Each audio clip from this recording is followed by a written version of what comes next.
My name is Elizabeth King. I am an assistant professor in the Division of Biological Sciences at the University of Missouri. So my talk today was talking about what determines how long an organism lives, both in terms of what genes are involved in how long they live and how much they reproduce as well, and kind of how lifespan evolves and what the kind of limits to evolving a longer lifespan are, particularly in terms of the idea that an organism can't necessarily do everything well at once. So if it wants to live longer, that might pay the price in terms of reduced reproduction, and that might be selected against.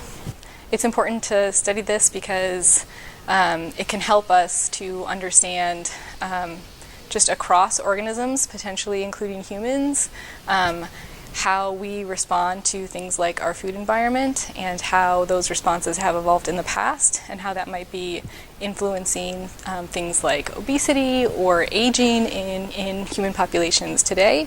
And so we think that by trying to understand those patterns in fruit flies, we might get a better understanding of how they work generally.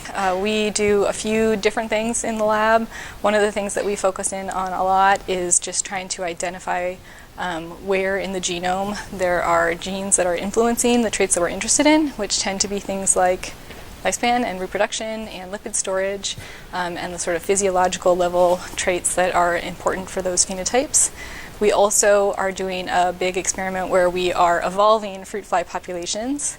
So we've just started that experiment, and we are going to look at what happens when you put fruit flies on different resource environments, how they evolve in response to those environments, what genetic changes happen, and what changes happen at the phenotypic level, and track those over time.